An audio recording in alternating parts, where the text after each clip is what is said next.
Welcome back, India aspirants, to the 10th of 40 lectures for the English Crash Course for India by Mar Tutorial. My name is Anmol and I shall be your guide on this journey through the English language. You must remember we've already done with 9 lectures. हम लोग verbs basics तक पहुंच गए थे. कोई भी चीज अगर अभी नहीं समझ में आए, कोई भी confusion अगर आती है, make sure to go back and check all those lectures, rewind them, revise them, make notes, and only then move ahead once you're sure that you understand everything that has been done in the previous sessions. सबसे पहले आज हम एक use of less के साथ शुरू करेंगे. इसको मैं 2-3 बार पढ़ाऊंगा आपको क्योंकि थोड़ा समझना है, इसको पेचीदा है. लेस यूज कैसे होता है, सबसे पहले हम एक इंपेरेटिव के साथ शुरू कर दें. इंपेरेटिव आपको याद होगा हमने अपने सेकंड लेक्चर में सब्जेक्ट वर्ब एग्रीमेंट में किया था, जब टाइप्स ऑफ सेंटेंसेस किए थे. अगर आपको याद नहीं है तो please go back to the second lecture and do that first part once again, revise that first part once again.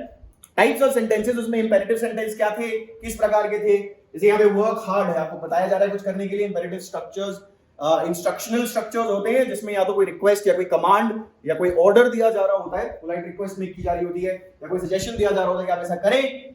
तो वर्क हार्ड, जैसे यहाँ पे बताया जा रहा है work hard you, work hard. फिर आता है लेस, फिर आएगा सब्जेक्ट जो ज्यादातर यू ही होता है, या he works hard लेस्ट he should fail, he should work hard लेस्ट. फिर शुड, और फिर आएगा something you do not want. Something you do not want, जो आप नहीं चाहते कि हो, जो आप नहीं चाहते हो कि हो. क्योंकि लेस का मतलब क्या होता है कि कहीं डैश डैश डैश ना हो जाए, तो डैश डैश डैश में आपको वो भरना है जो आप नहीं चाहते कि हो. तो शुड हैपन. फॉर एग्जांपल यहाँ work hard लेस्ट you do not fail, ये गलत है. लेस्ट यू डू नॉट फेल नहीं होगा, क्योंकि डू नॉट फेल तो ये तो आप चाहते हो कि यू डू नॉट फेल, ये नहीं चाहना नहीं हुआ. तो क्या होगा यहाँ पे सही स्ट्रक्चर इसका, work hard imperative, then lest, then the subject you, then should. अगर आप क्या नहीं चाहते, आप फेल नहीं होना चाहते, fail. So work hard lest you should fail. This is the proper structure of using lest. मेहनत करें कि कहीं आप फेल ना हो जाएं. लेस्ट का मतलब कहीं डैश डैश डैश ना हो जाए. डैश डैश डैश में will be whatever you want should not happen to you. Main verbs now today quickly. Most of it is about learning. इसमें कोचिंग का ज्यादा पार्ट नहीं है, इसमें ज्यादा पार्ट आपका सेल्फ स्टडी का है. मैं आपको कंटेंट पूरा दे दूंगा from a resource. It will be referenced in the description as well. You'll find all the references that we are using, all the places that we've collected the data from. क्योंकि English मैंने तो इजाद की नहीं है, मैंने तो निर्माण किया नहीं है इंग्लिश का, मैं तो खुद एक माध्यम हूं. इंग्लिश का निर्माण तो 1500 साल से होता हुआ चला आ रहा है. आज 1,70,000 शब्द है इंग्लिश के भाषा में, और उसमें से और है बल्कि 45-50,000 शब्द ऐसे हैं जो पुराने हो गए और अब यूज भी नहीं होते हैं. तो कोई बात नहीं, हमको उनकी चिंता नहीं करनी है. हमको कुछ 1,000-1,500 शब्दों की चिंता करनी है जो ज्यादातर एक नॉर्मल व्यक्ति को आने चाहिए, जिसके आधार पर आपका एग्जाम भी आपको चेक करता है. So first of all we will study about main verbs. Main verbs में हमने देखा था देयर आर 5 फॉर्म्स. या 4 लिखा है, it's not correct. 5 forms: present first form, past second form, past participle third form, ING form and the S ES form. We've already done this एक बार in the first part of speech, जब हमने verbs किया था. verbs होते क्या है, उसमें 5 उसके forms और हर form किस प्रकार से use होता है, कहाँ use होता है, इसको डिटेल में हम लोग और करेंगे जब tenses करेंगे. because the change in the forms depends on the subject and the tense. Subject we've already done, how it changes during the pronouns part as well when we're doing pronouns, and during the subject verb agreement part as well, and a little bit when the parts of speech part was being done. Any confusion that you might have, please make sure that you're going back to the relevant session, going through it once again and coming back once you're clear about the funda. Alright, so SES form एक बार जल्दी से revise कर लेते हैं. जैसे present form first form use होता है simple present में, वहीं simple present में third person singular के लिए SES forms यूज होता है. For example ये है play, SES form है plays. I play, you play, we play, they play, he plays, she plays, it plays. Second form हो गया प्लेड, आपका पास्ट टेंस हो गया ये आई प्लेड, मैंने खेला था. पास्ट पार्टिसिपल भी इसमें सेम ही है. अभी हम लोग देखेंगे कुछ वर्ड्स होते हैं जिसमें पास्ट पार्टिसिपल डिफरेंट होता है, कुछ वर्ड्स ऐसे होते हैं जिसमें पास्ट पार्टिसिपल, पास्ट और प्रेजेंट सारे ही सेम होते हैं. For example cut. एंड फिर आईएनजी फॉर्म प्लेइंग, जो अपने आप में gerund भी बनता है. बाद में जब हम वर्ड्स एडवांस करेंगे वर्ब्स का, verbs advance, then we'll see how gerunds and present participles are used not just as verbs but also as nouns and adjectives respectively. Here playing is the main verb, ing form, used in the continuous or the perfect continuous tense. Both of those will be further studied in a deeper way when we do tenses after verbs. ये हमारे 5 तरीके हो गए। अब सबसे पहला group हम लोग ऐसे देखेंगे वर्ब्स का, सबसे पहला ग्रुप हम लोग ऐसा देखेंगे वर्ब्स का जिसमें प्रेजेंट फॉर्म, पास्ट फॉर्म और पास्ट पार्टिसिपल फॉर्म सारे डिफरेंट हैं। अब ये लिस्ट है, इसमें हिंदी का मतलब भी लिखा हुआ है और साथ में your ing form, SES form, past participle form are all written. Please make sure you're pausing the video, going through all of them, taking a screenshot, whatever you need to do, that you understand each and every one of them. किसी में confusion है तो पूछ लें नीचे comment section में, one of us is going to answer definitely. So these are all the verbs where the present, the past and the past participle are all different in forms. Eat, ate, eaten, for example. Continuing with the same list, the present, past or past participle are all different. See, take a screenshot, look through it, go through it, pause the video, go through it. Continuing with the same list. Now we have the second group. Now second group is where the present form, the past form and the past participle form. The present form is different, but the past and the past participle forms are the same. You'll see abused, abused, acted, acted, added, added, admired, admired. Just again, pause the video, take a screenshot, go through all these words. Continuing with the same list, where the past and the past participle are the same. Take a screenshot, go through them. These are all your vocab words. Make sure you understand the meaning of each of them. If there is any word you do not understand the meaning of, please ask in the comment section. Somebody would give you an answer for the words using them in a sentence. सबसे अच्छा तरीका होता है किसी शब्द को समझ पाने का, उसको किसी वाक्य में उपयोग करना।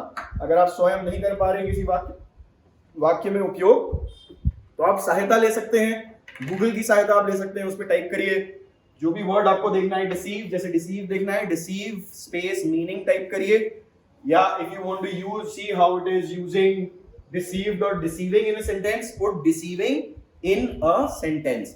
Used deceiving in a sentence, or deceiving used in a sentence. You can type that on your Google page and you will get a few sentences. बहुत सारे links मिल जाएंगे आपको, Google अपने आप भी कुछ बता देगा और साथ में links भी मिल जाएंगे, उसमें you can do your research. There are too many words obviously to cover during the course of the lecture. ये क्रैश कोर्स है, 10 महीने अगर हमारे पास होते तो एक एक वर्ड को हम लोग एक्सप्लोर कर सकते थे, पर alas, we don't have 10 months right now. 10 महीने is like 200 hours. So 10 months, every month if we say 20 lectures, 1 hour each, 200 hours in total. A 200 hour course is a comprehensive course जिसमें फिर सारी चीजें आपको क्लास के अंदर ही cover होंगी। ये आपको खुद करना होगा। कुछ कंफ्यूजिंग वर्ड्स भी यहाँ पे हैं, वो आगे भी हम लोग देखेंगे कंफ्यूजिंग वर्ड्स के पैर। जैसे इसमें बहुत ज्यादा कंफ्यूजन होती है लोगों को। एक लाई होता है झूठ बोलना, ले होता है रखना, और एक लाई होता है लेटना, खुद लेटना। I lie and beds.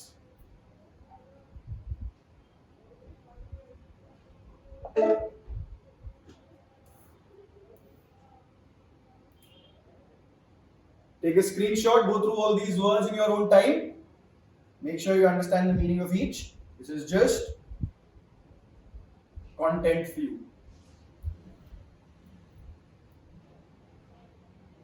Same list continued, where past form और past participle form जो है वो same है, same in spelling, same in pronunciation as well. Now you have the group 3. Group 3 is where all the three are same. The present, the past and the past participle. इनका कोई past form नहीं होता है। जैसे bid, बोली लगाना, cut, hurt, let, put, all of these.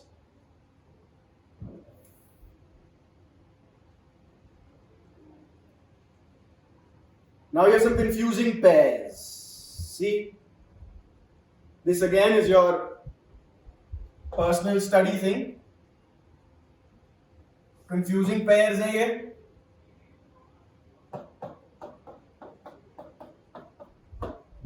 As I said already, lie lie, एक झूठ बोलना, एक लेटना. तो ये लेटना एक intransitive verb है, ऑब्जेक्ट नहीं लेता है. When we do transitive and intransitive verbs with verbs advanced, you will understand it even better. Verbs advanced का एक बार लेक्चर हो जाए, उसके बाद फिर से वापस आइएगा इस पर, और ज्यादा गहराई में आपको समझ में आएगी ये बातें, फिर और एक रिविजन भी हो जाएगा. Take a screenshot. Let's move ahead. Now we have some confusing words.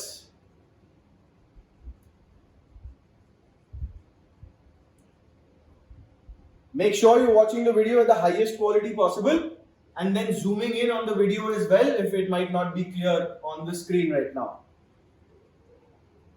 अगर आपके स्क्रीन में क्लियरली नहीं दिख रहा है तो मेक श्योर कि इस टाइम पर आप अपने वीडियो का क्वालिटी हाईएस्ट रखें और वीडियो को भी जूम इन करें देख पाने के लिए इस डेटा को.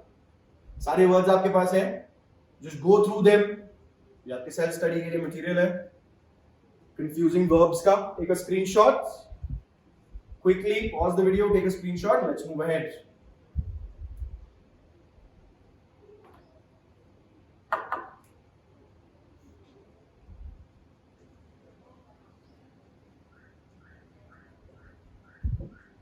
And the last. Take a screenshot. Let's move ahead. So that was the main verbs. Main verbs का यूजेज हम लोग टेंसेस में देखेंगे in the next lecture. आज का लेक्चर पूरा शॉर्ट और प्रिसाइज सा होगा. आपको सिर्फ स्क्रीनशॉट्स रखने हैं. आपके लिए मेहनत ज्यादा है, बहुत सारा यहाँ पे कंटेंट है, डेटा बहुत सारा है आपके पास जो आपको इम्बाइब करना है अपने मन के अंदर during your self study time. तो जो भी टाइम आपका भी बचे लेक्चर के बाद, please make sure that you are going through all these words, the previous ones. कैसे यूज होंगे ये दिखाते हैं हम आपको.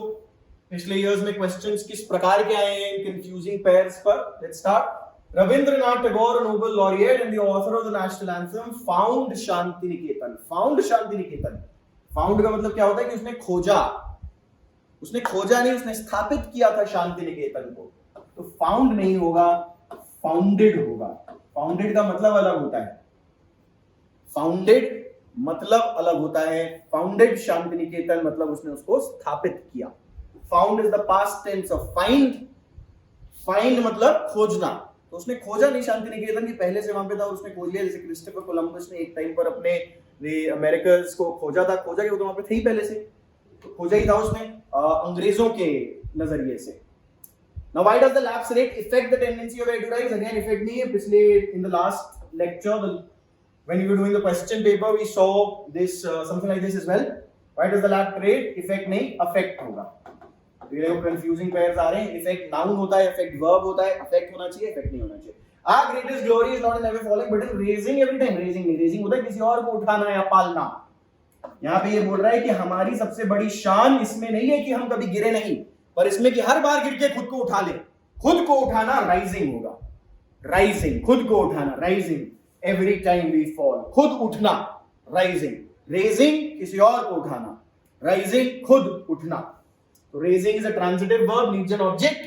Rising is an intransitive verb, does not take an object. The process of removing wool from the body of an animal is called shearing. नहीं बेटा, shearing तो बांटना होता है. क्या हुआ हमने ये? shearing होता है. shearing. शेयरिंग होता है वो भेड़ की छाल छीलना, भेड़ के बाल छीलना. That is called shearing. The principal of our school facilitated the toppers in the prize distribution ceremony. नहीं फैसिलिटेटेड नहीं, फेलिसिटेटेड. फेलिसिटेटेड. फेलिसिटेटेड. फैसिलिटेट मतलब किसी प्रोग्राम को या किसी घटना को फैसिलिटेट करना, आगे बढ़ाना, उसको बढ़ोतरी देना. फेलिसिटेट होता है सम्मानित करना, पुरस्कृत करना, स्टेज पर बुलाकर उनको वाहवाही करना उनकी. तो the toppers in the prize distribution ceremony were felicitated by the principal. Alright, so that's that for verbs. Basic, all the usage of it and everything is something that you need to do on your own. The meanings and all वो आप ही याद करोगे. भैया मेरे को तो याद नहीं है, मैं याद कैसे करूंगा? मेरे याद करने से आपके एग्जाम का थोड़ी ना कुछ फायदा होगा क्या? तो याद आप ही को करने हैं. आपको डेटा दे दिया गया है. Now let's move on to the question paper.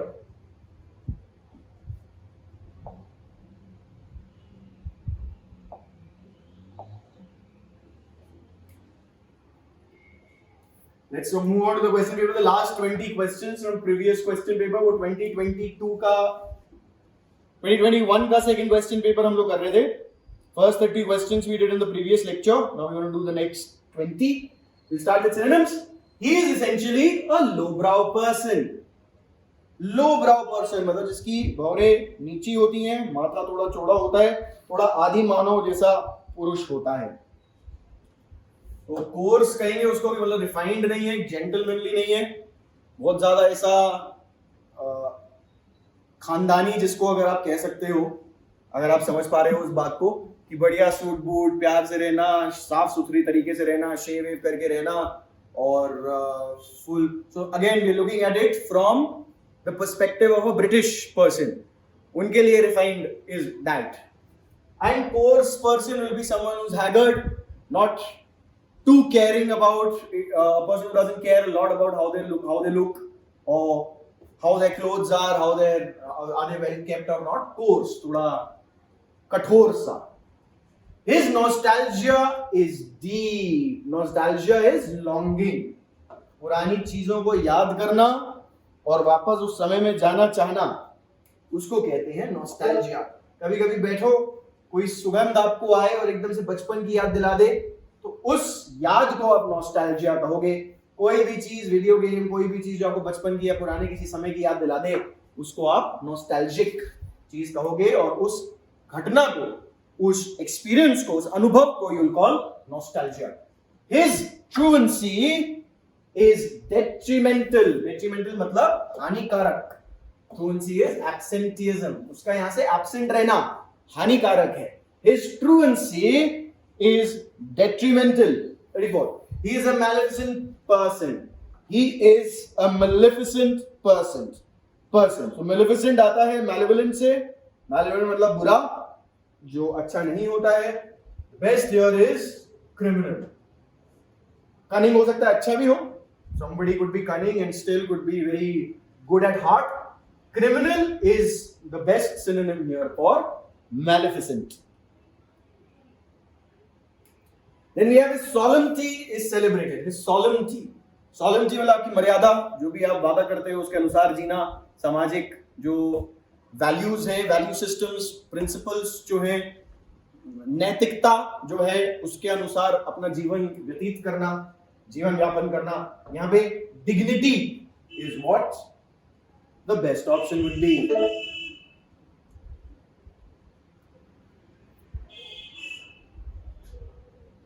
Then we have his bounty is limitless. His bounty दो मतलब होते हैं.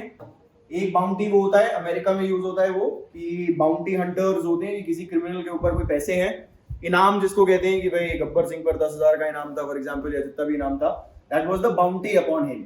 किसी पर इनाम अगर होता है तो उसको पकड़ के लेकर आओ, जिंदा या मुर्दा, तो वो बाउंटी होता है. पर यहाँ पे उसकी बात नहीं हो रही है. यहाँ पे हिज बाउंटी, गॉड की बात कर रहे हैं यहाँ पे, कि गॉड्स बाउंटी, कि उसकी बेनिवोलेंस, उसकी जो उदारता है, उसकी जो दान देने की जो क्षमता है, वो लिमिटलेस है, अपार है. His benevolence is limitless. The Holocaust was experienced by millions. So Holocaust क्या है? Destruction. किसी चीज की तबाही को Holocaust कहते हैं. Holocaust is primarily used with a capital H for the killing of the millions of Jews by Hitler in Nazi Germany. His aversion is known to all. His aversion is known to all. Aversion मतलब आप किसी चीज के against हैं. अगर आप किसी चीज के अगेंस्ट है, किसी का आपको नापसंद है, तो अवर्जन हुई. यहाँ पे बेस्ट है हॉस्टिलिटी. आप लोगों के अगेंस्ट होंगे तो उनके प्रति हॉस्टाइल से होंगे, कि अच्छी तरह बात नहीं करेंगे. कोई अगर पूछेगा, जैसे कोई हॉस्टाइल व्यक्ति आपसे पूछे कैसे हैं, तो बोले भाई यहाँ से, क्या मतलब है तेरे को, कैसे हम, भाई यहाँ से, तो दैट इज हॉस्टिलिटी. मतलब फ्रेंडली ना होना, hostility.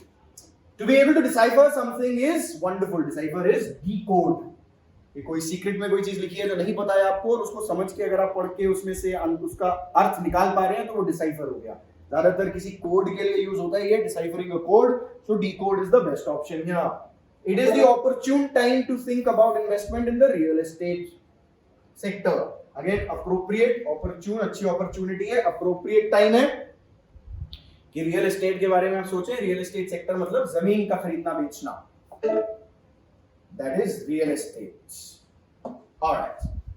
And the last part of this paper, for this paper, is antonyms. His opinion is lopsided. Lopsided मतलब balanced ना होना, एक तरफ झुका हुआ होना. तो एंटोनिम कर रहे हैं हम तो बैलेंस्ड होगा. lopsided. lopsided मतलब एक तरफ झुका, बैलेंस किसी एक तरफ झुकाव ज्यादा होना, that is lopsided.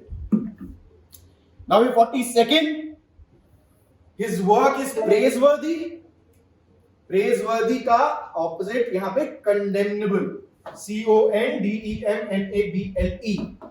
CONDEMNABLE, condemnable.